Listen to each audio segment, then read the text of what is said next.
নমস্কাৰ, এই মুহূৰ্তত আহি পৰিছে ৰাজ্যখনৰ বাবে খণ্ডিয়াৰ কেইবাটাও গুৰুত্বপূৰ্ণ খবৰ। আজি 8 ডিচেম্বৰ অসমৰ লগতে ভাৰতৰ বিভিন্ন প্ৰান্তৰ পৰা খণ্ডিয়াৰ কেইবাটাও খবৰ একেলগে যুগুতোৱা হৈছে। এই মুহূৰ্তত জনাই আছো এটা গুৰুত্বপূৰ্ণ খবৰ। কি হ'ব এতিয়া গাহৰি মাংসৰ? মুখ খুলিছে হিমন্ত বিশ্ব শৰ্মা। ৰাজ্যত গৰু মাংসৰ বিক্ৰী বন্ধ হোৱাৰ পিছত এতিয়া গাহৰি মাংসক লৈ আৰম্ভ হৈছে বিতৰ্ক। হিমন্ত বিশ্ব শৰ্মাই গাহৰি মাংসক লৈ কি মন্তব্য কৰিছে আমি এই মুহূৰ্তত জনোৱাৰ চেষ্টা কৰিছো। এটা বিশেষ খবৰ, অসমত বন্ধ নহয় গাহৰিৰ মাংস, মন্তব্য কৰিছে হিমন্ত বিশ্ব শৰ্মাই।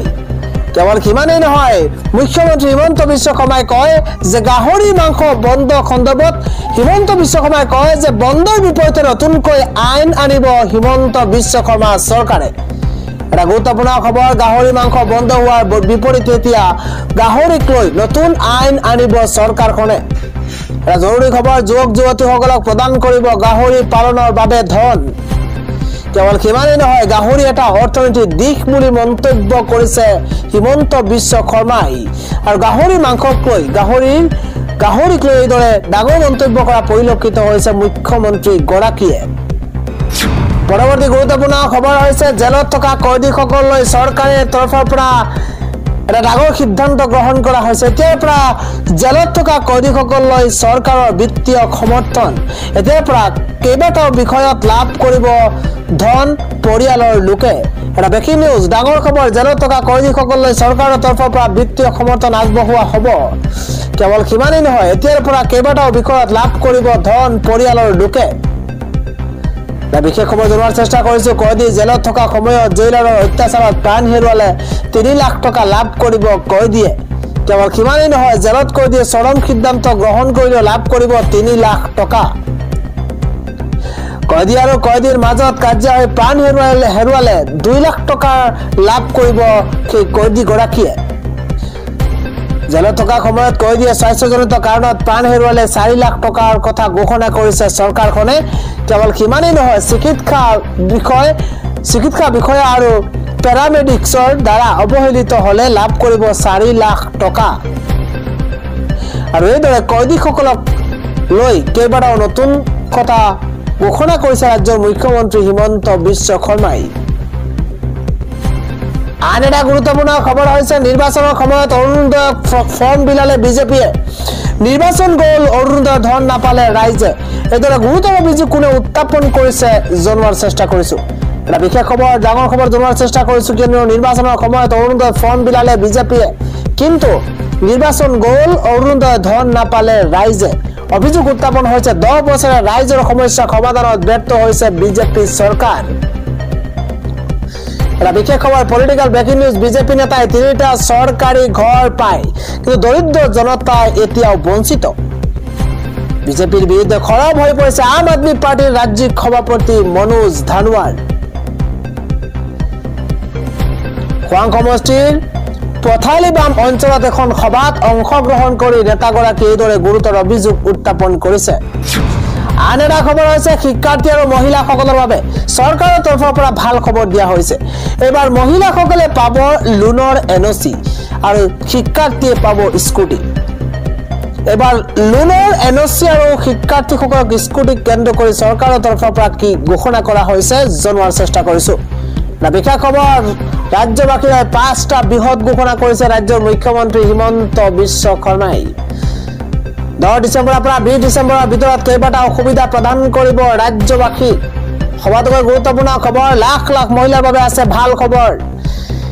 মাইক্ৰ ফাইনেন্সৰ ঋণ থকা মহিলাসকললৈ আছে ভাল খবৰ। এটা গুৰুত্বপূৰ্ণ খবৰ, 50,000লৈ লোন লোৱা মহিলাসকলক প্ৰদান কৰিব এতিয়াৰ পৰা NOC। এটা গুৰুত্বপূৰ্ণ খবৰ, এইবাৰ যিসকলে লোন লৈছে মাইক্ৰ ফাইনেন্সৰ পৰা, যিসকলে লোন লৈছে 50,000লৈ লোন লোৱা মহিলাসকলে লাভ কৰিব এতিয়াৰে পৰা NOC। অৰ্থাৎ সেইসকলে ধন ঘূৰাই দিব নালাগে, তেওঁলোকে NOC লাভ কৰিব। 10 ডিচেম্বৰৰ পৰা 20 ডিচেম্বৰৰ ভিতৰত সেইসকল মাইক্ৰ ফাইনেন্সৰ পৰা লোন লোৱা মহিলাই NOC লাভ কৰিব। কেৱল সিমানেই নহয়, বান আক্ৰান্ত লোকসকললৈ মুকলি কৰি দিব সাহায্য। এটা গুৰুত্বপূৰ্ণ খবৰ, শিক্ষাৰ্থীসকললৈ আছে ভাল খবৰ। হিমন্ত বিশ্ব শৰ্মা চৰকাৰখনে শিক্ষাৰ্থীসকলৰ বাবে আন কেইবাটাও ঘোষণা কৰিছে।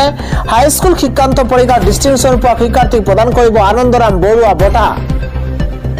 যিসকলে ডিষ্টিংশন পাইছে সেইসকল শিক্ষাৰ্থীক প্ৰদান কৰিব আনন্দৰাম বৰুৱা বঁটা। কেৱল সিমানেই নহয়, নৱম শ্ৰেণীত অধ্যয়ন কৰি থকা শিক্ষাৰ্থীক প্ৰদান কৰিব চাইকেল। লগতে উল্লেখ কৰা হৈছে উচ্চতৰ মাধ্যমিকৰ ছাত্ৰ ছাত্ৰীসকলক প্ৰদান কৰিব স্কুটি। এইকেইটা নতুন ঘোষণা কৰিছে তৃতীয় আৰু চতুৰ্থ বৰ্গৰ কৰ্মচাৰীৰ পাৰস্পৰিক বদলীকৰণৰ পৰ্টেল খুলি দিয়া হ'ব। কেইবাটাও বিশেষ কথা উল্লেখ কৰিছে। এই সকলো সুবিধা প্ৰদান কৰিব 10 তাৰিখৰ পৰা 20 ডিচেম্বৰৰ ভিতৰতে। পৰৱৰ্তী খবৰটো হৈছে 10 বছৰ পূৰ্বে অখিল গগৈয়ে কৰি যোৱা কাম এতিয়া ৰকিবুল হুছেইনে কৰিলে ভাল নেদেখি। ৰকিবুলৰ ফাইলৰ প্ৰসংগত খৰব হৈ পৰিছে ৰাজ্যৰ মুখ্যমন্ত্ৰীগৰাকী। মুখ্যমন্ত্ৰী হিমন্ত বিশ্ব শৰ্মাই কি মন্তব্য কৰিছে জনোৱাৰ চেষ্টা কৰিছো। পলিটিকেল ব্ৰেকিং নিউজ ডাঙৰ খবৰ। 10 বছৰ পূৰ্বে অখিল গগৈয়ে কৰি যোৱা কাম এতিয়া ৰকিবুল হুছেইনে কৰিলে ভাল নেদেখি বুলি মন্তব্য মুখ্যমন্ত্ৰীগৰাকীৰ। মুখ্যমন্ত্ৰীগৰাকীয়ে কয় যে ৰকিবুলৰ ফাইলৰ প্ৰসংগত এইদৰে খৰব হৈ পৰিছে মুখ্যমন্ত্ৰীগৰাকী। চামগুৰিৰ মানুহে ভোট দি আমাক জিকালে, এতিয়া উন্নয়নৰ বাবে কাম কৰাৰ সময়। বহু বিতৰ্কিত সেউজীয়া ফাইলক লৈ মুখ্যমন্ত্ৰীৰ তৰফৰ পৰা প্ৰতিক্ৰিয়া আহিছে। 10 বছৰ পূৰ্বে অখিল গগৈয়ে কৰি যোৱা কাম এতিয়া ৰকিবুল হুছেইনে কৰিলে ভাল নেদেখি বুলি মন্তব্য মুখ্যমন্ত্ৰীগৰাকীৰ। কেৱল সিমানেই নহয়, আন কেতবোৰ ডাঙৰ মন্তব্য কৰিছে আজি মুখ্যমন্ত্ৰী হিমন্ত বিশ্ব শৰ্মাই। পৰৱৰ্তী আন এটা ব্ৰেকিং নিউজ হৈছে এইবাৰ ইছলাম নহয় খ্ৰীষ্টান। গো মাংস ব্যৱহাৰৰ লগতে হিন্দুক ধৰ্মান্তকৰণৰ অভিযোগ দক্ষিণ কামৰূপত। এতিয়া দক্ষিণ কামৰূপত উত্তেজনাময় পৰিৱেশৰ সৃষ্টি হৈছে। ডাঙৰ খবৰ, দক্ষিণ কামৰূপৰ সীমান্তৱৰ্তী গাঁৱত ধৰ্মান্তকৰণৰ ঘটনা সংঘটিত হৈছে। ডাঙৰ খবৰ, একাংশ খ্ৰীষ্টান ধৰ্মলৈ হিন্দু লোকক ধৰ্মান্তৰিত কৰাৰ গুৰুতৰ অভিযোগ উত্থাপন হৈছে। নিষিদ্ধ মাংস ব্যৱহাৰ কৰাৰো অভিযোগ উত্থাপন হৈছে গাঁওখনত। গাঁওবাসীক বলপূৰ্বকভাৱে ধৰ্মান্তৰিত কৰাৰ চেষ্টা মেঘালয়ৰ খ্ৰীষ্টান ধৰ্ম প্ৰচাৰকৰ। ব্ৰেকিং নিউজ, একাংশই খ্ৰীষ্টান ধৰ্মৰ প্ৰতীক ক্ৰছ চিহ্ন ওলোমাই থোৱাক লৈ উত্তেজনাময় পৰিৱেশৰ সৃষ্টি হৈছে। গাঁওবাসীক হত্যাৰ ভাবুকি দি খ্ৰীষ্টান ধৰ্ম গ্ৰহণ কৰিবলৈ বাধ্য কৰোৱাৰ গুৰুতৰ অভিযোগ উত্থাপন হৈছে। এনে কাৰ্যত বাধা দিবলৈ যোৱা একাংশক নিশা আক্ৰমণৰ চেষ্টাও চলোৱা হৈছে। পৰৱৰ্তী খবৰটো হৈছে গো মাংস নিষিদ্ধ কৰি অন্যায় কৰিছে হিমন্ত বিশ্ব শৰ্মাই। 2026 ইয়াত প্ৰত্যুত্তৰ দিব সংখ্যালঘু জনতাই।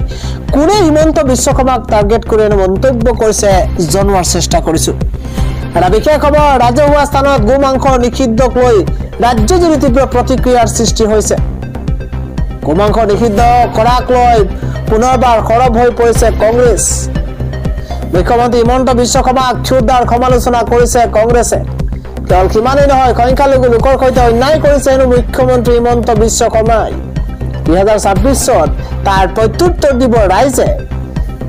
উচ্ছেদৰ নামতো হাৰাশাস্তি কৰি আহিছে সংখ্যালঘু লোকক।